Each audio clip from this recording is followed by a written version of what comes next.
একজন পুরুষ এবং একজন নারী হইতে। পরে তোমাদেরকে বিভক্ত করিয়াছি বিভিন্ন জাতি ও গোত্রে, যাহাতে তোমরা একে অন্যের সাথে পরিচিত হইতে পারো। এজন্য নয় যে তোমরা একে অন্যকে ঘৃণা করিবে। তোমাদের মধ্যে আল্লাহর নিকট সেই ব্যক্তি অধিক মর্যাদা সম্পন্ন যে তোমাদের মধ্যে অধিক মুত্তাকি। নিশ্চয়ই আল্লাহ সকল কিছু জানেন, সমস্ত খবর রাখেন, তিনি সব কিছুর ব্যাপারে পুরোপুরি অবগত। পবিত্র কোরআনের এই আয়াত বলছে যে, হে মানব জাতি, আমি তোমাদিগকে সৃষ্টি করিয়াছি এক জোড়া পুরুষ এবং নারী থেকে। যার অর্থ এই পুরো মানব জাতি জন্ম নিয়েছে মাত্র এক জোড়া পুরুষ এবং নারী থেকে। এই পৃথিবীতে যত মানুষ আছে তাদের সবার পূর্বপুরুষ একজনই।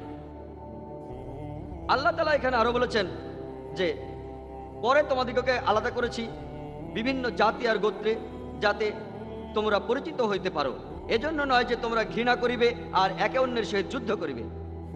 আর এখানে আল্লাহ সুবহানাহু ওয়া তাআলার বিচার করার মানদণ্ডটা হলো, এই আয়াত বলছে বিচারের মানদণ্ডটা কোনো লিঙ্গ, গোত্র, বর্ণ বা সম্পদ নয়, কিন্তু মানদণ্ড হলো তাকওয়া, যার অর্থ আল্লাহকে মানা, ধর্মনিষ্ঠতা আর ন্যায়পরায়ণতা।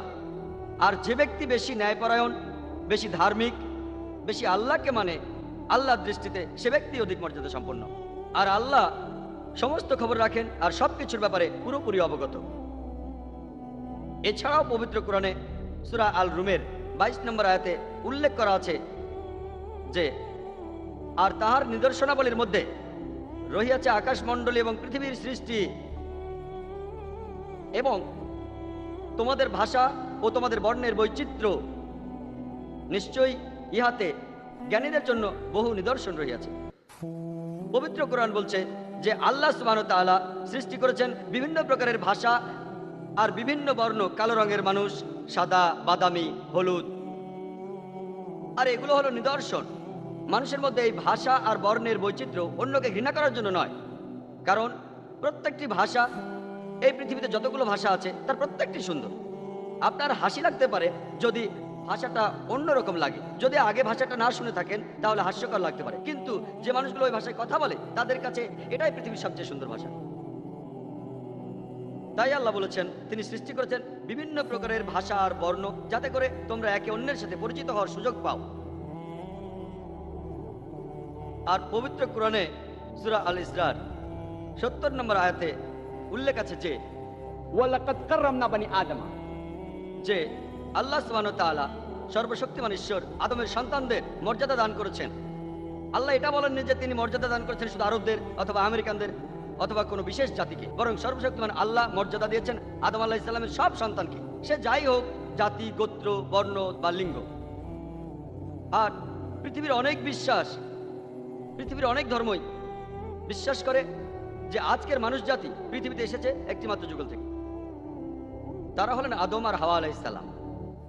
তবে কিছু ধর্মবিশ্বাস আছে যেগুলো বলে যে শুধুমাত্র নারী জাতির অপরাধের কারণেই, অর্থাৎ হাওয়া আলাইহিস সালাম, শুধুমাত্র তার কারণেই মানুষ অপরাধ নিয়ে জন্মগ্রহণ করে। আর মানুষ জাতির এই অধঃপতনের জন্য তারা শুধুমাত্র নারী অর্থাৎ হাওয়াকে দায়ী করে। আসলে পবিত্র কোরআনে আদম এবং হাওয়া আলাইহিস সালামের ব্যাপারে অনেকবার বলা হয়েছে, কিন্তু এর প্রত্যেকটি জায়গাতেই এই অপরাধের দায়ভার দুজনের উপরই সমানভাবে দেওয়া হয়েছে। আদম এবং হাওয়া দুজনেই অপরাধী। আর পবিত্র কোরআনে সূরা আরাফে 19 থেকে 27 নম্বর আয়াতে উল্লেখ আছে আদম আর হাওয়া আলাইহিস সালাম, তাদের কথা বলা হয়েছে 1 ডজনেরও বেশি বার। পবিত্র কোরআন বলছে যে তারা দুজনেই আল্লাহ তাআলার নির্দেশ অমান্য করে অপরাধ করেছিল। তারা দুজনেই অনুতপ্ত ছিল আর দুজনকে ক্ষমা করা হয়েছিল। এই অপরাধের জন্য তারা দুজনেই সমানভাবে দায়ী। পবিত্র কোরআনে আপনি এমন কোনো আয়াত খুঁজে পাবেন না যেখানে শুধু হাওয়া আলাইহিস সালামের উপর এই দায়টা দেওয়া হয়েছে। তবে পবিত্র কোরআনে একটা আয়াত আছে সূরা তাহার 121 নম্বর আয়াতে বলা হয়েছে যে আদম আলাইহিস সালাম আল্লাহর নির্দেশ অমান্য করেছিলেন। তবে কোরআন পড়লে দেখতে পাবেন দুজনকেই এই অপরাধের জন্য সমানভাবে দায়ী করা হয়েছে। দুজনে অনুতপ্ত ছিল আর দুজনকে ক্ষমা করা হয়েছিল। আর কিছু ধর্মবিশ্বাস এখানে বলছে যে যেহেতু হাওয়া আল্লাহর নির্দেশ অমান্য করেছিলেন আর মানুষ জাতির অপরাধের জন্য দায়ী, যেটার সাথে ইসলাম একমত না, আল্লাহ তাআলা নারীদের অভিশাপ দিয়েছেন আর বলেছেন যে তারা প্রসব বেদনা অনুভব করবে। অর্থাৎ কারো কারো মতে গর্ভধারণ একটা অভিশাপ, আর এই কথার সাথে ইসলাম একমত না। এবং পবিত্র কোরআন পড়লে আপনারা জানতে পারবেন সূরা নিসার 1 নম্বর আয়াতে বলা হয়েছে যে গর্ভ তোমাকে ধারণ করে তাকে শ্রদ্ধা করো। ইসলাম ধর্মে গর্ভধারণ কোনো নারীকে ছোট করে না, তাকে আরো বড় করে। পবিত্র কোরআনে সূরা লোকমানের 14 নম্বর আয়াতে উল্লেখ আছে যে হে মানব জাতি, আমি তোমাদের পিতামাতার প্রতি সদাচরণের নির্দেশ দিয়েছি। কষ্টের পর কষ্ট বরণ করিয়া জননী সন্তানকে গর্ভে ধারণ করে এবং তাহার দুধ ছাড়ানো হয় 2 বৎসর বয়সে। এছাড়াও পবিত্র কোরআনে সূরা আহকাফের 15 নম্বর আয়াতে আছে আমি মানুষকে তাহার পিতামাতার প্রতি সদয় ব্যবহারের নির্দেশ দিয়েছি। কষ্টের সাথে জননী তাহাকে গর্ভে ধারণ করে এবং কষ্টের সাথে জননী তাহাকে জন্ম দেয়। গর্ভধারণ নারীকে বড় করে, কখনোই তাকে ছোট করে না। আর ইসলাম ধর্মে পুরুষ এবং নারী উভয়ই সমান। এছাড়া একটি হাদিস অনুযায়ী যার উল্লেখ আছে সহিহ বুখারীতে 8 নম্বর খণ্ডে বুক অব আদাবের 2য় অধ্যায়ের 2 নম্বর হাদিস। একবার এক লোক আমাদের মহানবী সাল্লাল্লাহু আলাইহি সাল্লামের কাছে, নবীজির কাছে গেলেন আর প্রশ্ন করলেন, এই পৃথিবীতে আমি কাকে সবচাইতে বেশি ভালোবাসবো আর সহমর্মিতা জানাবো? নবীজি উত্তরে বললেন, তোমার মা। লোকটা প্রশ্ন করলো, এরপর কাকে? নবীজি বললেন, তোমার মা। লোকটা আবার প্রশ্ন করলো, তারপর কাকে জানাবো? নবীজি তৃতীয়বারের মতো উত্তর দিলেন, তোমার মাকে। লোকটি আবার প্রশ্ন করলো, এরপর কাকে জানাবো? তখন নবীজি বললেন, তোমার বাবা। এক কথায় 75% ভালোবাসা, সন্তানের 4 ভাগের 3 ভাগ ভালোবাসা আর সহমর্মিতার দাবিদার হলেন মা। 25% অর্থাৎ 4 ভাগের 1 ভাগ ভালোবাসার দাবিদার বাবা। আরেক কথায় আমাদের মা গোল্ড মেডেল পাচ্ছেন, সিলভার মেডেল পাচ্ছেন, এমনকি ব্রোঞ্জটাও পাচ্ছেন। বাবাকে এখানে সন্তুষ্ট থাকতে হচ্ছে শুধু একটা সান্ত্বনা পুরস্কার নিয়ে। এই হলো ইসলামের শিক্ষা। ইসলাম ধর্মে পুরুষ এবং নারী সমান, কিন্তু সমান হওয়া মানে একই রকম কোনো কিছু নয়। অনেকের মধ্যে ভুল ধারণা আছে, বিশেষ করে যখন ইসলামী নারীদের নিয়ে কথা বলা হয়। অনেক মুসলিম আর অমুসলিমের এটা নিয়ে ভুল ধারণা আছে। এই ভুল ধারণাগুলো দূর করা যায় যদি আপনারা ঠিকভাবে কোরআন আর সহিহ হাদিস পড়েন। আমি আগেই বলেছি, পুরুষ এবং নারী উভয়ই সমান, তবে সমান হওয়া মানে একই রকম কোনো কিছু নয়। আপনাদের একটা উদাহরণ দিই, যে ধরুন একটা ক্লাসে কিছু ছাত্র আছে, 2 জন ছাত্র, ধরুন এ আর বি, তারা দুজনেই প্রথম হলো আর তারা দুজনেই 100-র মধ্যে 80 নম্বর পেল। কিন্তু আপনি যদি পরীক্ষার খাতা দেখেন, মনে করেন 10টা প্রশ্ন ছিল, প্রত্যেকটাতে 10 নম্বর করে। প্রথম প্রশ্নে যার নাম এ, সে 10-এ 9 পেল। যার নাম বি, সে পেল 10-এর মধ্যে 7। তাহলে 1 নম্বর প্রশ্নে যার নাম এ, সে বি এর চাইতে সুবিধাজনক অবস্থানে আছে। 2 নম্বর প্রশ্নে যার নাম বি, সে 10-এ পেল 9, আর যার নাম এ, সে পেল 10-এ 7। তাহলে 2 নম্বর প্রশ্নে যার নাম বি, সে এবার থাকলো কিছুটা সুবিধাজনক অবস্থানে। এর পরের 8টা প্রশ্নেই দুজনেই 10-এর ভেতর 8 পেল। এখন যদি এই দুজনের সবগুলো প্রশ্নের নাম্বার যোগ করেন, দুজনেই 100-এর মধ্যে পেল 80। যদি ভালো করে দেখেন, এ আর বি এই দুজন ছাত্রই সব মিলিয়ে সমান। কিছু কিছু প্রশ্নে এ কিছুটা সুবিধাজনক অবস্থানে আছে, কিছু কিছু প্রশ্নের উত্তরে বি কিছুটা সুবিধাজনক অবস্থানে আছে, কিন্তু সব মিলিয়ে দুজনই সমান। একইভাবে ইসলাম ধর্মে পুরুষ এবং নারী উভয়ই সমান।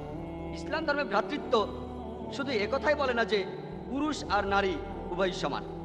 ইসলামের সর্বজনীন ভ্রাতৃত্ব বলে যে জাতি গোত পাশাপাশি পুরুষ আর নারীও সব মিলিয়ে সমান। ইসলামে পুরুষ এবং নারী সমান, তবে কিছু কিছু ক্ষেত্রে পুরুষ সুবিধাজনক অবস্থানে আছে, কিছু ক্ষেত্রে নারী সুবিধাজনক অবস্থানে আছে, তবে সব মিলিয়ে তারা দুজনেই সমান। যেমন ধরুন, যদি আমার ঘরে ডাকাত এসে ঢোকে, আমি কথা বলবো না যে আমি নারীর অধিকারে বিশ্বাস করি, আমি নারী স্বাধীনতায় বিশ্বাস করি, আর তাই আমার বোন, আমার স্ত্রী, আমার মা গিয়ে ডাকাতের সাথে যুদ্ধ করবে। কারণ আল্লাহ পবিত্র কোরআনে সূরা নিসা 34 নম্বর আয়াতে বলেছেন যে আল্লাহ সুবহানাহু ওয়া তাআলা পুরুষকে নারীর চেয়ে বেশি শক্তি দিয়েছেন, অর্থাৎ পুরুষের শক্তি নারীর চেয়ে বেশি। তাহলে শক্তির কথা বলা হলে পুরুষ সুবিধাজনক অবস্থানে আছে। যেহেতু তাদের শক্তি বেশি দেওয়া হয়েছে, তাই পুরুষের দায়িত্ব হলো নারীকে রক্ষা করা। এখানে পুরুষ আছে সুবিধাজনক অবস্থানে। ভালোবাসা আর সহমর্মিতার কথা বলা হলে বাবা মার প্রতি সন্তানের ভালোবাসা, নারী কিছুটা সুবিধাজনক অবস্থানে আছে। আমি আগেই বলেছিলাম যে মা 3 গুণ বেশি ভালোবাসা আর সহমর্মিতা পান বাবার তুলনায়। এখানে নারী সুবিধাজনক অবস্থানে, তবে সব মিলিয়ে আপনি দেখবেন যে নারী আর পুরুষ ইসলাম সমান। আর বিস্তারিত জানার জন্য আপনারা আমার ভিডিও ক্যাসেট দেখতে পারেন। আমি ইসলামী নারীর অধিকার নিয়ে বক্তৃতা দিয়েছি। এটা কি আধুনিক না সেকেলে, এটা প্রথম অংশ, অর্থাৎ আমার লেকচার। আর দ্বিতীয় অংশে আছে প্রশ্নোত্তর পর্ব। এখানে এই ব্যাপারে বিস্তারিত বলা হয়েছে, আর মানুষের মনে যে ভুল ধারণাগুলো আছে সেগুলোকে এখানে দূর করা হয়েছে। আর এই লেকচারে আমি নারী জাতির অধিকারগুলোকে ইসলাম অনুযায়ী 6 ভাগে ভাগ করেছি: আধ্যাত্মিক অধিকার, অর্থনৈতিক অধিকার, সামাজিক অধিকার, আইনগত অধিকার, শিক্ষাগত অধিকার এবং রাজনৈতিক অধিকার। আর আমি এখানে বলেছি যে সব মিলিয়ে পুরুষ এবং নারী উভয় সমান। ইসলামের সর্বশক্তিমান স্রষ্টার ধারণা, আল্লাহ তাআলার ধারণা এমন নয় যে সর্বশক্তিমান স্রষ্টা আল্লাহ সুবহানাহু ওয়া তাআলা হলেন একজন দেবতা কোনো বিশেষ জাতির কাছে অথবা বিশেষ কিছু লোকের কাছে। পবিত্র কোরআনের সূরা ফাতিহায় উল্লেখ আছে যে আলহামদুলিল্লাহি রাব্বিল আলামিন, সকল প্রশংসা জগৎসমূহের প্রতিপালকের। এখানে সর্বশক্তিমান ঈশ্বরকে বলা হচ্ছে রাব্বুল আলামিন, জগৎসমূহের প্রতিপালক। আর পবিত্র কোরআনের শেষ সূরা অর্থাৎ সূরা নাসের 1 নম্বর আয়াতে উল্লেখ করা আছে যে কুল আউযু বিরাব্বিন নাস, বলো আমি শরণ লইতেছি মানব জাতির প্রতিপালকের কাছে। সর্বশক্তিমান ঈশ্বর আল্লাহ সুবহানাহু ওয়া তাআলা হলেন এই পৃথিবীর সমগ্র মানব জাতির প্রতিপালক, কোনো বিশেষ গোত্রের প্রতিপালক নয় অথবা কোনো বিশেষ জাতি। আর পবিত্র কোরআনে এমন অনেক আয়াত আছে যেখানে শুরুতেই বলা হচ্ছে ইয়া আইয়ুহান নাস, হে মানব জাতি, ইয়া আইয়ুহান নাস, হে মানব জাতি, ইয়া আইয়ুহান নাস, হে মানব জাতি। আর আমি আমার লেকচারের শুরুতে পবিত্র কোরআনের একটা আয়াত বলেছিলাম যার শুরুতে ছিল ইয়া আইয়ুহান নাস, হে মানব জাতি। আর আল্লাহ তাআলার পবিত্র কোরআনে সূরা আল বাকারার 168 নম্বর আয়াতে উল্লেখ আছে যে ইয়া আইয়ুহান নাস, হে মানব জাতি, পৃথিবীতে যাহা কিছু বৈধ ও পবিত্র খাদ্যবস্তু তাহা তোমরা আহার করো এবং শয়তানের পদাঙ্ক অনুসরণ করিও না, কারণ নিশ্চয়ই সে তোমাদের প্রকাশ্য শত্রু। ইসলামে পৃথিবীর সর্বজনীন ভ্রাতৃত্ব বজায় রাখার জন্য রয়েছে একটি নৈতিক অনুশাসন, রয়েছে একটি নৈতিক নিয়ম। আর এই অনুশাসনে পৃথিবীতে সর্বজনীন ভ্রাতৃত্ব বজায় রাখা সম্ভব পুরো বিশ্ব ব্রহ্মাণ্ডে। পবিত্র কোরআনে সূরা মাইদার 32 নম্বর আয়াতে উল্লেখ আছে যে যদি কেউ অন্য কাউকে হত্যা করে এবং যদি সেটা নরহত্যা অথবা ধ্বংসাত্মক কাজের জন্য না হয়, তাহলে সে যেন পুরো মানব জাতিকেই হত্যা করলো, সব মানুষকেই। আর যদি কোনো ব্যক্তি কারো জীবন বাঁচায়, তাহলে সে যেন পুরো মানব জাতিকেই বাঁচালো, সব মানুষকেই। পবিত্র কোরআন বলছে যদি কোনো লোক কোনো মানুষকে হত্যা করে, হোক সে মুসলিম বা অমুসলিম, সে যাই হোক তার জাতি বা গোত্র বা বর্ণ বা ধর্ম, যদি কেউ অন্য কোনো মানুষকে হত্যা করে আর এটা যদি নরহত্যার অপরাধ অথবা ধ্বংসাত্মক কাজের জন্য না হয়, তাহলে সে যেন পুরো মানব জাতিকেই হত্যা করে। আর কেউ যদি কোনো মানুষের জীবন বাঁচায়, হোক সে মুসলিম বা অমুসলিম, যে কোনো গোত্র বর্ণ বা ধর্মের, তাহলে সে যেন পুরো মানব জাতিকে বাঁচালো।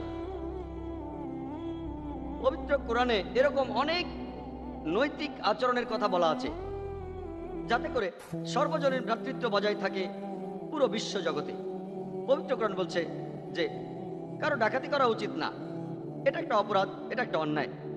ইসলামের জাকাতের একটা নিয়ম রয়েছে, যে কোনো একজন ধনী ব্যক্তি যার কাছে তার নিসার অপেক্ষা বেশি সম্পদ আছে, 85 গ্রাম সোনা, সেই ধনী ব্যক্তি তখন সেই সম্পদের 2.5% প্রতি হিজরি সালে দান করবে। যদি পৃথিবীর প্রত্যেকটি মানুষ জাকাত দিত, তাহলে এই পৃথিবীতে দারিদ্র্য বলে কিছু থাকতো না, তাহলে এই পৃথিবীতে একজন মানুষও অনাহারে মারা যেত না। أرأيت الذي يكذب بالدين فذلك الذي يدعو اليتيم। তাহলে এই পৃথিবীতে একজন মানুষও অনাহারে মারা যেত না। পবিত্র কোরআন বলছে তোমার প্রতিবেশীকে ভালোবাসো এবং সাহায্য করো। পবিত্র কোরআনে সূরা মাউনের 1 থেকে 7 নম্বর আয়াতে উল্লেখ আছে যে أرأيت الذي يكذب بالدين فذلك الذي يدعو اليتيم ولا يحض على طعام المسكين وويل للمصلين الذين هم عن صلاتهم ساهون الذين هم يراءون ويمنعون الماعون। তুমি কি দেখিয়াছো তাহাকে যে ব্যক্তি কর্মফলকে অস্বীকার করে এবং যে ইয়াতিমকে রূঢ়ভাবে তাড়াইয়া দেয় এবং যে অভাবগ্রস্তকে খাদ্য দানে উৎসাহ দেয় না। দুর্ভোগ তাহাদের যাহারা সালাত সম্পর্কে উদাসীন, দুর্ভোগ তাহাদের যাহারা লোক দেখানোর জন্য উহা করে এবং গৃহস্থালীর প্রয়োজনীয় ছোটখাটো সাহায্য দানে বিরত থাকে। পবিত্র কোরআন বলছে যে দুর্ভোগ তাহাদের যাহারা গৃহস্থালীর ছোটখাটো কাজেও কাউকে সাহায্য করে না। আর আমাদের প্রিয় নবী মুহাম্মদ সাল্লাল্লাহু আলাইহি সাল্লাম বলেছেন যে সেই ব্যক্তি মুসলমান নয় যে তার প্রতিবেশীদের অনাহারে রেখে নিজে ভরপেটে শুয়ে থাকে। তার অর্থ কোনো ব্যক্তি যদি ভরপেটে ঘরে ঘুমিয়ে থাকে, অর্থাৎ সে ভালো খাবার খায় আর তার প্রতিবেশী ক্ষুধার্ত থাকে, সে ব্যক্তি আল্লাহ এবং রাসূলের নির্দেশ মেনে চলে না। পবিত্র কোরআন বলছে যে তোমরা অমিতবায়ী হও না। আল্লাহ তাআলা পবিত্র কোরআনে সূরা ইসরায় 26 এবং 27 নম্বর আয়াতে উল্লেখ করেছেন যে তোমার সম্পদের অপব্যয় করিও না একজন অমিতবায়ী লোকের মতো, কারণ নিশ্চয়ই অপব্যয়কারী অমিতবায়ী লোক হলো শয়তানের ভাই। আপনি যদি অপব্যয়ী হন তাহলে অবশ্যই আপনি সর্বজনের ভ্রাতৃত্বে ব্যাঘাত ঘটাবেন, কারণ স্বাভাবিকভাবেই যদি কেউ অপব্যয় করে তাতে করে বিদ্বেষ তৈরি হয় আর শত্রুতা তৈরি হয়। এতে করে ভাইদের মধ্যে ঈর্ষা জন্মায়।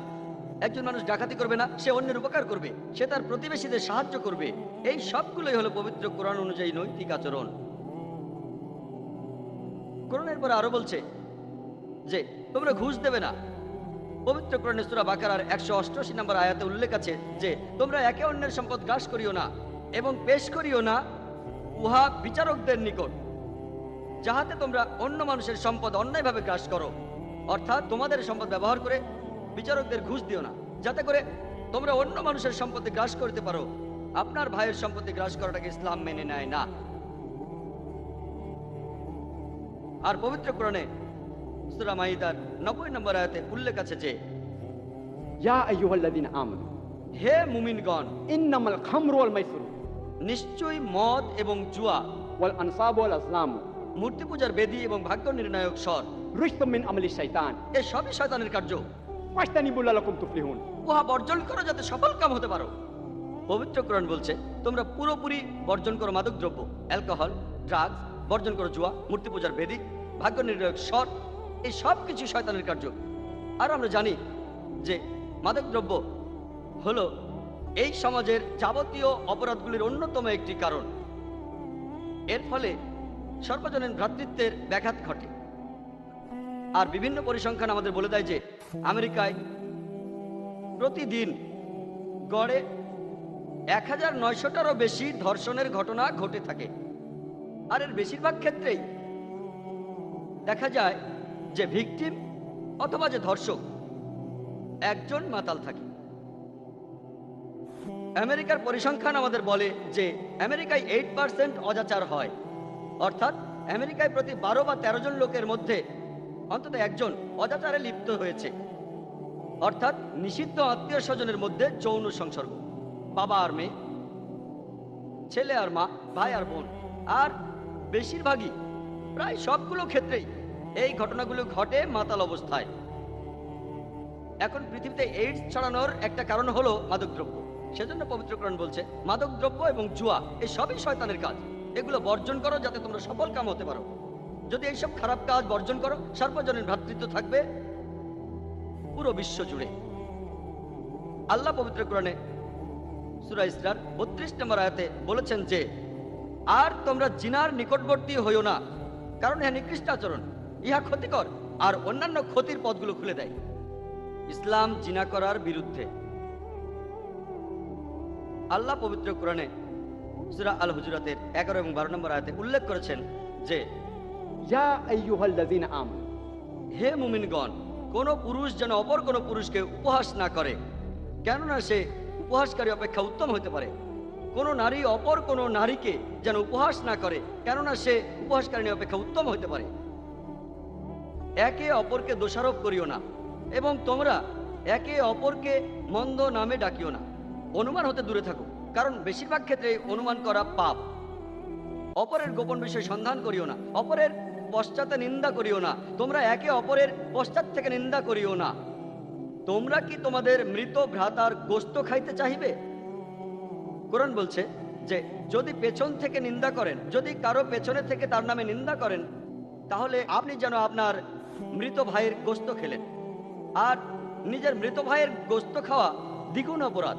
মৃত কোনো কিছুর গোশত খাওয়া এমনিতে নিষিদ্ধ, আর মৃত ভাইয়ের গোশত খাওয়া হলো দ্বিগুণ অপরাধ। এমনকি নরখাতকরা যারা মানুষের গোশত খায়, তারাও তাদের মৃত ভাইয়ের গোশত খায় না।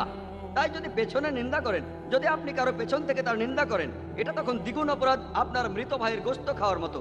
আর পবিত্র কোরআনে আল্লাহ সুবহানাহু ওয়া তাআলা বলেছেন এগুলোকে তোমরা সবাই ঘৃণা করো, কেউ এগুলোকে পছন্দ করো না। পবিত্র কোরআনে সূরা হুমাজার 1 নম্বর আয়াতে উল্লেখ আছে যে ওয়াইলুল লিকুল্লি হুমাযাতিল লুমাযা, দুর্ভোগ প্রত্যেকের যে পশ্চাতে ও সম্মুখে অন্য লোকের নিন্দা করে। নৈতিক আচরণের এই সমস্ত নিয়মকানুনগুলি যেগুলো পবিত্র কোরআন ও সহিহ হাদিসে আছে, এগুলো সর্বজনীন ভ্রাতৃত্বকে লালন করে। সর্বজনীন ভ্রাতৃত্বের কথা বলার পাশাপাশি ইসলাম ধর্মের একটা বৈশিষ্ট্য হলো যে ইসলাম ধর্ম তার কাজেও এই কথা বজায় রাখে। মুসলমানদের উচিত সর্বজনীন ভ্রাতৃত্বকে কাজেও করে দেখানো। দিনে 5 বার সালাহ আদায়ের মাধ্যমে, সালাহ আদায়ের মধ্য দিয়ে আমরা সর্বজনীন ভ্রাতৃত্বকে লালন করি। এছাড়াও সহিহ বুখারীর প্রথম খণ্ডে বুক অব আজানে 75 নম্বর অধ্যায়ের 692 নম্বর হাদিসে উল্লেখ আছে, হযরত আনাস রাদিয়াল্লাহু তাআলা আনহু বলেছেন যে আমরা যখন সালাহ আদায় করতাম, পাশের লোকের কাঁধের সাথে আমাদের কাঁধ লেগে যেত, আমাদের পা পাশের জনের পায়ে লাগতো। আমাদের প্রিয় নবীজি বলেছেন, সুন্নাহ আবু দাউদে উল্লেখ আছে প্রথম খণ্ডে বুক অব সালাহ 245 নম্বর অধ্যায়ের 666 নম্বর হাদিসে, আমাদের প্রিয় নবীজি বলেছেন, সালাহ আদায়ের আগে তোমরা সমান লাইনে দাঁড়াও, কাঁধে কাঁধ লাগিয়ে দাঁড়াও, আর সেখানে শয়তানের যাবার জন্য কোনো খোলা জায়গা বা রাস্তা রেখো না। আমাদের নবীজি বলেছেন, সালাহ আদায়ের সময় তোমরা পাশাপাশি দাঁড়াও, আর সেখানে শয়তানের যাওয়ার জন্য কোনো রাস্তা রেখো না। নবীজি সেই রকম কোনো শয়তানের কথা বলছেন না যাকে আপনারা অনিডা টিভির অ্যাডে দেখেছেন। অনিডা টিভির অ্যাড দেখেছেন, দুটো সিংহের একটা লেজওয়ালা শয়তান। আমাদের নবীজি এ ধরনের শয়তানের কথা বলেননি।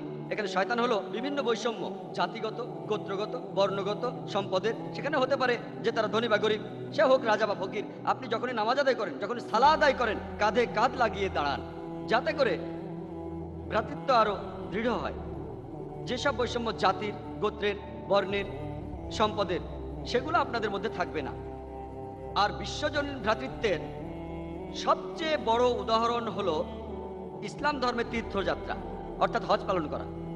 প্রায় 25 লক্ষ মানুষ পৃথিবীর বিভিন্ন প্রান্ত থেকে সেই সময় মক্কায় আসেন হজ পালনের জন্য। মানুষ আসে পৃথিবীর বিভিন্ন জায়গা থেকে, America, Canada, England, Singapore, Malaysia, India, Pakistan, Indonesia, বিভিন্ন জায়গা থেকে মানুষ আসে। আর এই সময় তারা 2 খণ্ডের সেলাই ছাড়া কাপড় পরেন, আর কাপড়টা সাদা রঙের। এখানে আপনার বোঝার উপায় নেই আপনার পাশে যে আছে সে রাজা না ফকির। এটা বিশ্বজনীন ভ্রাতৃত্বের সবচেয়ে বড় দৃষ্টান্ত। পৃথিবীর এটাই সবচেয়ে বড় লোক সমাগম। প্রতি বছর 25 লক্ষ মানুষ সেখানে জড়ো হয়। আর আপনার পাশে যে লোক দাঁড়িয়ে আছে, আপনি বুঝতে পারবেন না সেই লোক রাজা না ফকির।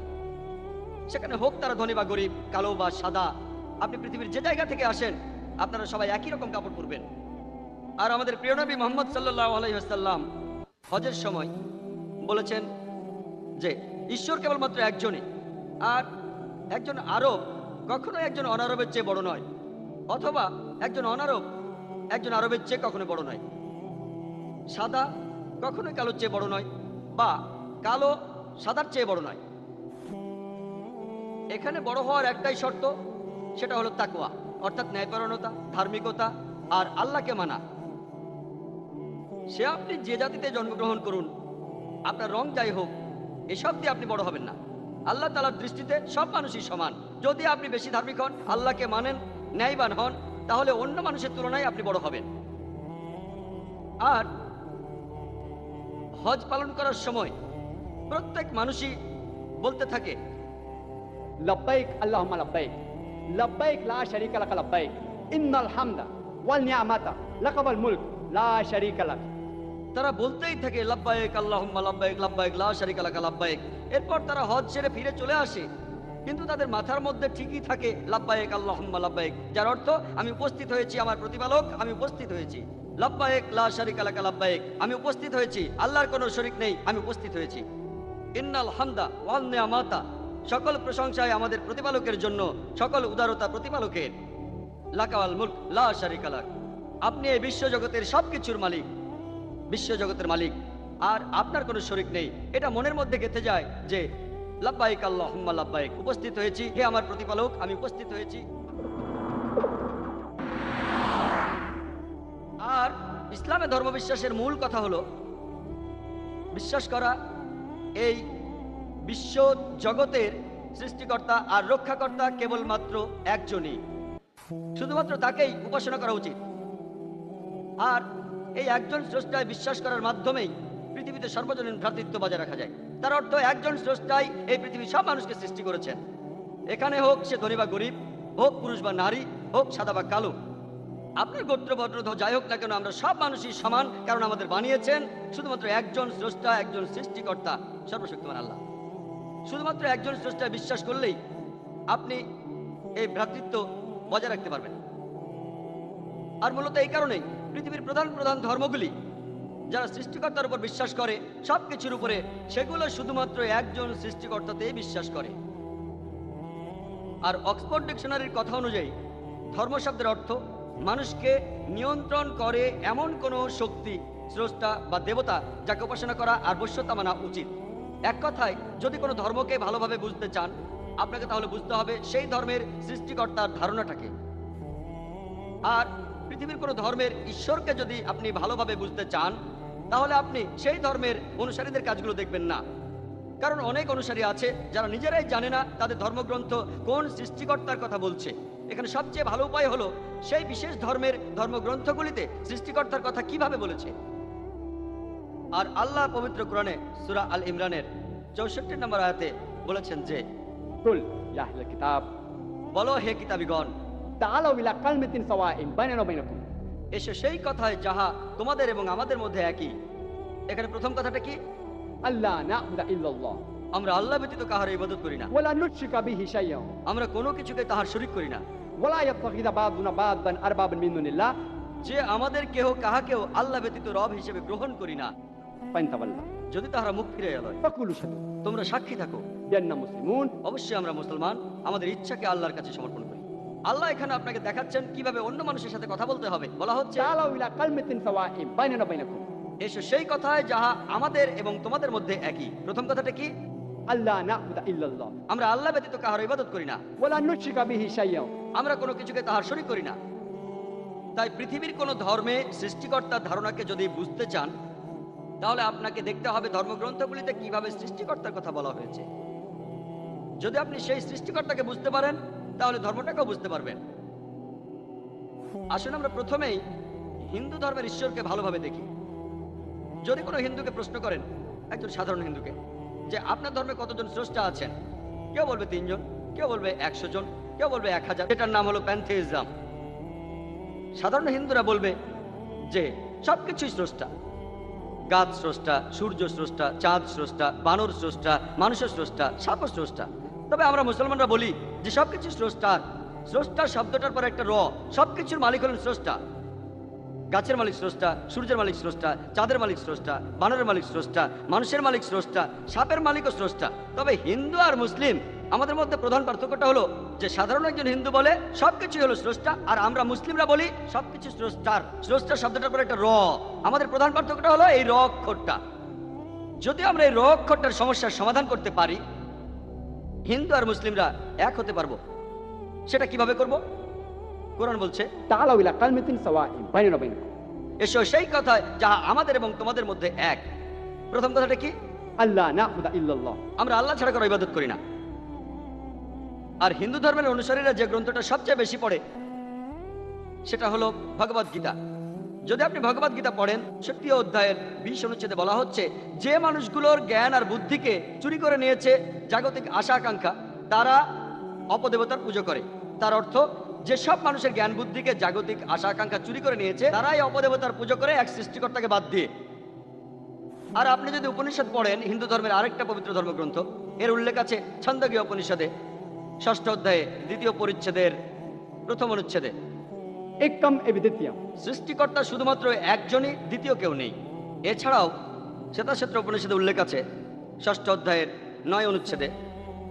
नाकस्य कसिज जनिता नकदिपा এর মানে সৃষ্টিকর্তা সর্বশক্তিমান, স্রষ্টার কোনো প্রভুই নেই, আর তার কোনো মা বাবাও নেই।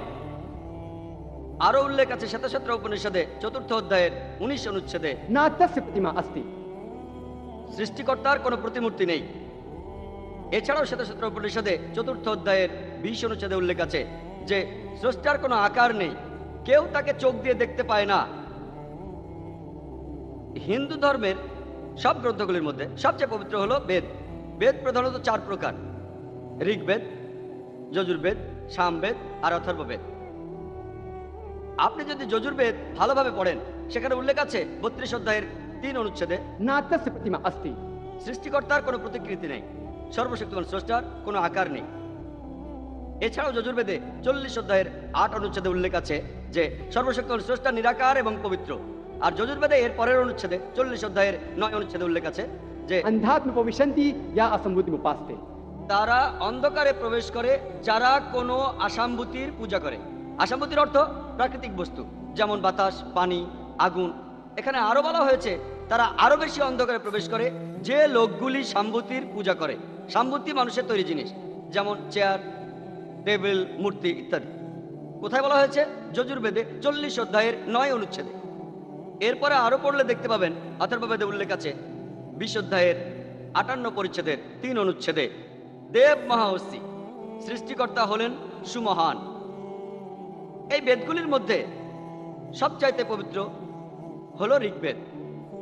ঋগ্বেদে উল্লেখ আছে 1 নম্বর গ্রন্থে 164 পরিচ্ছেদের 46 নম্বর অনুচ্ছেদে যে জ্ঞানীরা এবং বুদ্ধিমান লোকেরা তাদের এক সৃষ্টিকর্তাকে অনেক নামে ডেকে থাকেন।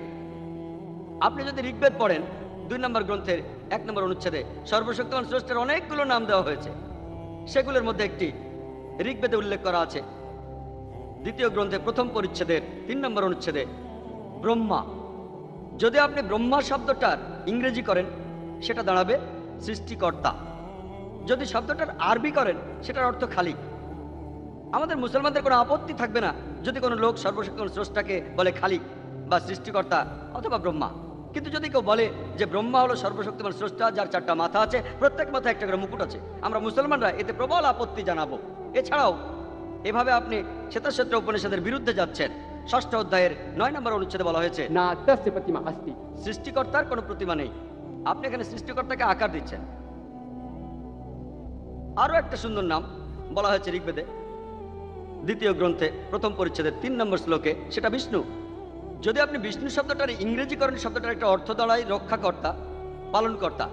যদি শব্দটার আরবি করেন তার অর্থ হলো রব। আমাদের কোনো আপত্তি নেই যদি কেউ সর্বশক্তিমান স্রষ্টাকে বলে রব বা রক্ষাকর্তা বা পালনকর্তা বা বিষ্ণু। কিন্তু যদি কেউ বলে বিষ্ণু হলো সেই সৃষ্টিকর্তা যার 4টা হাত আছে, তার একটা হাতে আছে চক্র, একটা চাকা, আর একটা হাতে আছে পদ্ম, আমরা মুসলিমরা এতে প্রবল আপত্তি জানাবো। এছাড়াও আপনি সর্বশক্তিমান স্রষ্টাকে একটা আকার দিচ্ছেন, যজুর্বেদের বিরুদ্ধে যাচ্ছেন। 32 অধ্যায় 3 অনুচ্ছেদে উল্লেখ আছে न तस्य प्रतिमा अस्ति। সৃষ্টিকর্তার কোনো প্রতিমূর্তি নেই। এছাড়াও ঋগ্বেদে বলা হয়েছে 1ম অধ্যায়ের 1ম অনুচ্ছেদে मां चिदनिधि संसद। শুধু তাকেই বন্দনা করা উচিত, একমাত্র তাকেই উপাসনা করো। ঋগ্বেদে উল্লেখ করা আছে 6ষ্ঠ অধ্যায়ের 45 পরিচ্ছেদের 16 অনুচ্ছেদে या एक मुष्टि ही। ঈশ্বর মাত্র একজনই, শুধু তারই উপাসনা করো। আর ব্রহ্মসূত্র যেটা হলো হিন্দু ধর্মের মূল বিশ্বাস, সেটা বলছে एकम ब्रह्म दुस्त्या नास्ते निया नास्ते किंचन। ভগবান একই হে, দুসরা নেহি হে, নেহি হে, নেহি হে, জরা ভি নেহি হে। স্রষ্টা মাত্র একজনই, দ্বিতীয় কেউ নেই, কেউ নেই, কেউ নেই, আর কখনো কেউ ছিলও না। আপনি যদি হিন্দু ধর্মগ্রন্থগুলো পড়েন আপনি তাহলে হিন্দু ধর্মের সৃষ্টিকর্তার ধারণাকে ভালোভাবে বুঝতে পারবেন। আসুন এবার আমরা ইহুদি ধর্মে ঈশ্বরের ধারণা দেখি। এটার উল্লেখ আছে বুক অব ডিউটেরোনমিতে, ওল্ড টেস্টামেন্ট গ্রন্থে 6 নম্বর অধ্যায়ের 4 নম্বর অনুচ্ছেদে মুসা আলাইহিস সালাম বলেছেন যে शमा इस्राइलो अदना इलाहाइन अदना इखाल। এটা একটা হিব্রু উদ্ধৃতি যার অর্থ হে ইসরায়েলবাসী, প্রভু আমাদের ঈশ্বর কেবলমাত্র একজনই। এছাড়াও আছে বুক অব আইজায়াতে 43 অধ্যায়ের 11 অনুচ্ছেদে একমাত্র আমি প্রভু, আর আমার পাশাপাশি অন্য কোনো রক্ষাকর্তা নেই। বুক অব আইজায়াতে উল্লেখ আছে 45 অধ্যায়ের 5 অনুচ্ছেদে আমি একমাত্র প্রভু, এছাড়া আর কোনো প্রভু নেই, আমার পাশাপাশি অন্য কোনো ঈশ্বর নেই। বুক অব আইজায়ায় বলা আছে 46 অধ্যায়ের 9 অনুচ্ছেদে আমি ঈশ্বর, আমার সাথে আর কেউ নেই, আমি ঈশ্বর, আমার মতো আর কেউ নেই। এছাড়া উল্লেখ আছে বুক অব এক্সোডাসে 20 নম্বর অধ্যায়ের 3 থেকে 5 অনুচ্ছেদে। এছাড়াও আছে বুক অব ডিউটেরোনমিতে 5 অধ্যায়ের 7 থেকে 9 অনুচ্ছেদে বলা হয়েছে আমার পাশাপাশি তোমরা অন্য কারো উপাসনা করবে না। সর্বশক্তিমান স্রষ্টা এখানে বলেছেন যে আমার পাশাপাশি তোমরা অন্য কোনো ঈশ্বরের উপাসনা করবে না। কোনো মূর্তি বানিয়ে তোমরা কোনোভাবেই আমার সাথে তার তুলনা করবে না, হোক সেটা উপরের স্বর্গের কোনো কিছু অথবা পৃথিবীর নিচের কিছু অথবা পৃথিবীর নিচের সমুদ্র থেকে কিছু। তোমরা তাদেরকে কোনো সেবা করবে না অথবা তাদের কাছে নতজানু হবে না, কারণ আমি ঈশ্বর খুবই প্রতিহিংসা পরায়ণ। আপনি যদি ইহুদি ধর্মগ্রন্থগুলো পড়েন তাহলে ইহুদি ধর্মের ঈশ্বরকে বুঝতে পারবেন। अरैत الذي يكذب بالدين। এবার আমরা ইহুদি ধর্মে ঈশ্বরের ধারণা দেখি। এটার উল্লেখ আছে বুক অব ডিউটেরোনমিতে, ওল্ড টেস্টামেন্ট গ্রন্থে 6 নম্বর অধ্যায়ের 4 নম্বর অনুচ্ছেদে। মুসা আলাইহিস সালাম বলেছেন যে شما إسرائيل أدنى إلى حين أدنى خد এটা একটা হিব্রু উদ্ধৃতি, যার অর্থ হে ইসরায়েলবাসী, প্রভু আমাদের ঈশ্বর কেবলমাত্র একজনই। এছাড়াও আছে বুক অব আইজায়াতে 43 অধ্যায়ের 11 অনুচ্ছেদে, একমাত্র আমি প্রভু, আর আমার পাশাপাশি অন্য কোনো রক্ষাকর্তা নেই। বুক অব আইজায়াতে উল্লেখ আছে 45 অধ্যায়ের 5 অনুচ্ছেদে, আমি একমাত্র প্রভু, এছাড়া আর কোনো প্রভু নেই, আমার পাশাপাশি অন্য কোনো ঈশ্বর নেই। বুক অব আইজায় বলা আছে 46 অধ্যায়ের 9 অনুচ্ছেদে, আমি ঈশ্বর, আমার সাথে আর কেউ নেই, আমি ঈশ্বর, আমার মতো আর কেউ নেই। এছাড়া উল্লেখ আছে বুক অব এক্সোডাসে 20 নম্বর অধ্যায়ের 3 থেকে 5 অনুচ্ছেদে। এছাড়াও আছে বুক অব ডিউটেরোনমিতে 5 অধ্যায়ের 7 থেকে 9 অনুচ্ছেদে বলা হয়েছে, আমার পাশাপাশি তোমরা অন্য কারো উপাসনা করবে না। সর্বশক্তিমান স্রষ্টা এখানে বলেছেন যে আমার পাশাপাশি তোমরা অন্য কোনো ঈশ্বরের উপাসনা করবে না, কোনো মূর্তি বানিয়ে তোমরা কোনোভাবেই আমার সাথে তার তুলনা করবে না, হোক সেটা উপরে স্বর্গের কোনো কিছু, অথবা পৃথিবীর নিচের কিছু, অথবা পৃথিবীর নিচের সমুদ্র থেকে কিছু। তোমরা তাদেরকে কোনো সেবা করবে না, অথবা তাদের কাছে নতজানু হবে না, কারণ আমি ঈশ্বর খুবই প্রতিহিংসা পরায়ণ। আপনি যদি ইহুদি ধর্মগ্রন্থগুলো পড়েন, তাহলে ইহুদি ধর্মের ঈশ্বরকে বুঝতে পারবেন। খ্রিস্টান ধর্মের ঈশ্বর আর তার ধারণা সম্পর্কে বলার আগে আমি কয়েকটা বিষয় পরিষ্কার করতে চাই, যে ইসলাম হলো একমাত্র খ্রিস্টান ধর্ম, যে ধর্ম আমাদের বলে ঈসা আলাইহিস সালামকে বিশ্বাস করতে। কোনো মুসলিমই মুসলিম নয় যদি সে ঈসা আলাইহিস সালামকে নবী বলে না মানে। আমরা বিশ্বাস করি যে তিনি ছিলেন একজন প্রেরিত দূত আল্লাহ সুবহানাহু ওয়া তাআলার, সর্বশক্তিমান স্রষ্টা। আমরা বিশ্বাস করি যে তিনি ছিলেন মেসিহা, মানুষের উদ্ধারকারী। আমরা বিশ্বাস করি যে তিনি অলৌকিক উপায়ে জন্মেছিলেন, কোনো পুরুষ মানুষের ঔরসজাত নন। অবশ্য অনেক আধুনিক খ্রিস্টান এটা বিশ্বাস করে না। আমরা বিশ্বাস করি যে তিনি অনেক অন্ধ আর পঙ্গুকে ঈশ্বরের আদেশে সুস্থ করেছেন। বিশ্বাস করি যে তিনি ঈশ্বরের আদেশে মৃত ব্যক্তিকে জীবন দিয়েছেন। এখানে খ্রিস্টান আর মুসলমানদের মধ্যে বেশ মিল রয়েছে। অনেক খ্রিস্টান আছে যারা বলে যে ঈসা আলাইহিস সালাম নিজেকে ঈশ্বর বলে দাবি করেছেন। সত্যি বলতে, আপনি যদি বাইবেল পড়েন, এমন কোনো বক্তব্য আপনি বাইবেলের কোথাও খুঁজে পাবেন না, গোটা বাইবেলের কোথাও খুঁজে পাবেন না যেখানে ঈসা আলাইহিস সালাম নিজেই বলেছেন যে তিনি ঈশ্বর, অথবা কোথাও তিনি বলেছেন আমাকে পুজো করো। তবে আপনি যদি বাইবেল পড়েন, ঈসা আলাইহিস সালাম নিজেই বলেছেন, এর উল্লেখ আছে গসপেল অফ জনে 14 নম্বর অধ্যায়ের 28 নম্বর অনুচ্ছেদে, আমার বাবা অনেক বড় আমার চেয়ে। গসপেল অফ জনে 10 নম্বর অধ্যায়ের 29 অনুচ্ছেদে আছে, আমার বাবা সবার চাইতে বড়।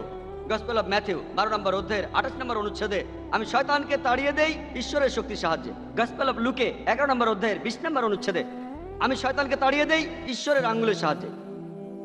গসপেল অফ জনে 5 নম্বর অধ্যায়ের 30 নম্বর অনুচ্ছেদে, আমি আমার নিজের থেকে কিছুই করতে পারি না, আমি এখানে থেকে বিচার করি, আর আমার বিচার সঠিক, কারণ আমি এখানে আমার ইচ্ছাটাকে দেখি না, আমার বাবার ইচ্ছাকে দেখি। যদি কেউ বলে যে আমি নিজের ইচ্ছাকে দেখি না, ঈশ্বরের ইচ্ছাকে দেখি, এর অর্থ সে তার ইচ্ছাকে সর্বশক্তিমান স্রষ্টার কাছে সমর্পণ করছে। আর যদি এটার আরবি করেন, এটার অর্থ ইসলাম। আর যে তার ইচ্ছাকে আল্লাহর কাছে সমর্পণ করে তাকে বলা হয় মুসলমান। ঈসা আলাইহিস সালাম অন্য নবীদের কথা বাতিল করার জন্য আসেননি, বরং তিনি তাদের কথা নিশ্চিত করেছেন। আর ঈসা আলাইহিস সালাম বলেছেন, এর উল্লেখ আছে গসপেল অফ ম্যাথিউয়ের 5 অধ্যায়ের 17 থেকে 20 অনুচ্ছেদে, বলেছেন, মনে করো না আমি অন্য নবীদের কথা বাতিল করার জন্য পৃথিবীতে এসেছি। এইসব উদ্ধৃতি বাইবেলের উদ্ধৃতি, কিং জেমস ভার্সন থেকে। ঈসা আলাইহিস সালাম বলেছেন, মনে করো না আমি অন্য নবীদের কথা বাতিল করার জন্য পৃথিবীতে এসেছি। আমি বাতিল করতে আসিনি, নিশ্চিত করতে এসেছি। কারণ নিশ্চয়ই পৃথিবী থেকে স্বর্গে যাওয়ার সময় এমনকি প্রত্যেকটা ধূলিকণাকেও ঈশ্বরের আইনের সামনে পরীক্ষা দিয়ে তারপর যেতে হবে। আর যদি তাদেরকেও ঈশ্বরের কোনো আদেশ ভঙ্গ করে এবং অন্যদের সেটা শেখায়, তাহলে তাকে স্বর্গরাজ্যে সবচেয়ে ছোট করে দেখা হবে। আর যদি কেউ ঈশ্বরের আদেশ মানে আর অন্যদের সেটা শেখায়, তাহলে স্বর্গরাজ্যে সেই হবে সবচেয়ে বড়। যদি না তোমাদের নৈতিকতা ধর্মগ্রন্থ আর ধার্মিকদের নৈতিকতা চেয়ে বেশি হয়, তোমাদের কেউ স্বর্গরাজ্যে প্রবেশ করতে পারবে না।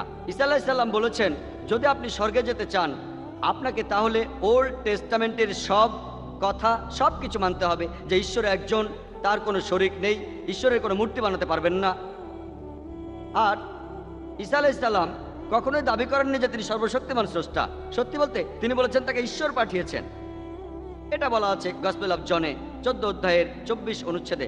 ঈসা আলাইহিস সালাম বলেছেন যে তোমরা যে কথা শোনো সেগুলো আমার কথা নয়, সেগুলো আমার বাবার কথা, যিনি আমাকে পাঠিয়েছেন।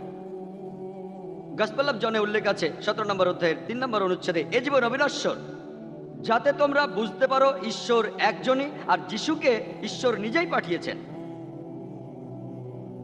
বুক অব অ্যাক্টসে আছে 2য় অধ্যায়ের 22 নম্বর অনুচ্ছেদে যে, শোনো হে ইসরায়েলবাসী, আমার কথা শোনো, নাজারেত শহরের যিশু যে ঈশ্বরের অস্তিত্বের প্রমাণ হিসেবে তোমাদের সামনে অলৌকিক অনেক কাজ করছে, আসলে ঈশ্বরের ইচ্ছাতেই করছে, আর তোমরা তার সাক্ষী।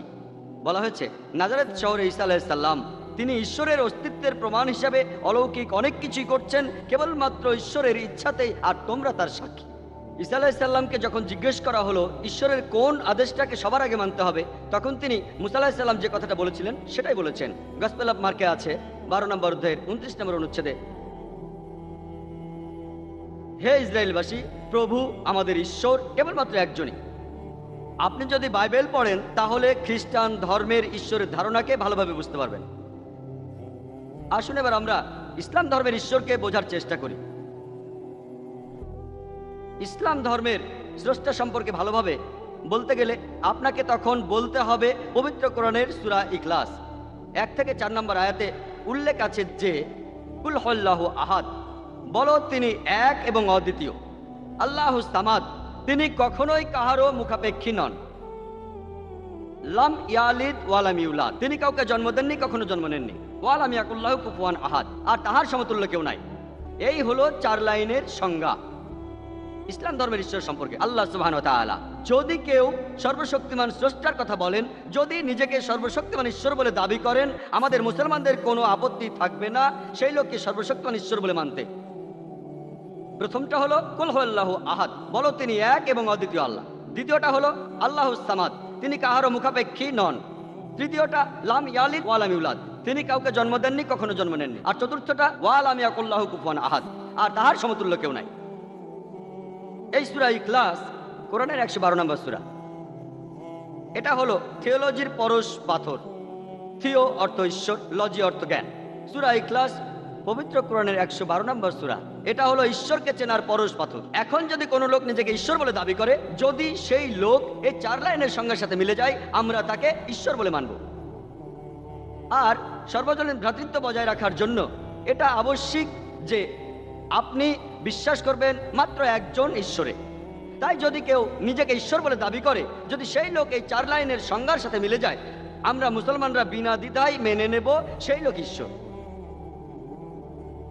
আপনারা জানেন এখন অনেক লোকই নিজেদের ঈশ্বর বলে দাবি করছে। আসলে আমরা দেখি তারা এই পরীক্ষায় পাশ করতে পারে কিনা। আর এই ধরনের লোকগুলোর মধ্যে একজন হলো ভগবান রজনীশ। আপনারা জানেন যে কিছু মানুষ তাকে সর্বশক্তিমান ঈশ্বর বলে মানেন। একবার আমার লেকচারের সময় প্রশ্ন উত্তর পর্বে সেখানে আমাদের একজন হিন্দু বন্ধু ছিলেন, যিনি বলেছিলেন যে হিন্দুরা ভগবান রজনীশকে ঈশ্বর বলে মানে না। আমি বলেছিলাম এই কথাটা আমি মানি, আমি হিন্দু ধর্মগ্রন্থ পড়েছি, সেই ধর্মের কোথাও লেখা নেই যে ভগবান রজনীশ ঈশ্বর। তাই আমি বলেছি কিছু মানুষ, ধরুন ভগবান রজনীশ একজন ঈশ্বর, আমি জানি যে হিন্দু ধর্মের অনুসারীরা ভগবান রজনীশকে ঈশ্বর মানেন না। আসুন আমরা তার দাবিকে পরীক্ষা করে দেখি যে ভগবান রজনীশ সর্বশক্তিমান ঈশ্বর কিনা। প্রথম পরীক্ষাটা হলো কুল হুয়াল্লাহু আহাদ, বলো তিনি আল্লাহ এক অদ্বিতীয়। ভগবান রজনীশ কি এক আর অদ্বিতীয়? আমরা জানি পৃথিবীতে অনেক মানুষই আছে যারা নিজেদের ঈশ্বর বলে দাবি করছে। বিশেষ করে এই দেশে অনেক লোক নিজেকে ঈশ্বর বলে দাবি করছে। সে কি এক আর অদ্বিতীয়? কিন্তু তার ভক্তরা বলবে যে না, তিনি এক আর অদ্বিতীয়। এর পরের পরীক্ষাটা করি, আল্লাহুস সামাদ, তিনি কাহারও মুখাপেক্ষী নন। ভগবান রজনীশ কি কারো মুখাপেক্ষী ছিল না? আমরা তার জীবনী পড়ে জানতে পারি তিনি অ্যাজমার রোগী ছিলেন, পিঠে প্রচন্ড ব্যথা ছিল, আর ছিল ডায়াবেটিস মেলাইটিস। তিনি বলেছিলেন আমেরিকার সরকার যখন তাকে অ্যারেস্ট করে তখন তাকে স্লো পয়জনিং করা হয়েছিল। চিন্তা করে, সর্বশক্তিমান ঈশ্বরের উপর স্লো পয়জনিং। তৃতীয় পরীক্ষা হলো লাম ইয়ালিদ ওয়ালাম ইউলাদ, তিনি কাউকে জন্ম দেননি, কখনো জন্ম নেননি। আর আমরা জানি তার জীবনী থেকে যে রজনীশ মধ্যপ্রদেশে জন্মেছিলেন, তার একজন বাবা আর একজন মা ছিল, তারাও পরে রজনীশের ভক্ত হয়। আর তারপরে 1981 সালে রজনীশ আমেরিকায় গিয়ে হাজার হাজার আমেরিকানকে ভক্ত বানিয়ে ফেলেন। আর সেখানে অরিগন প্রদেশে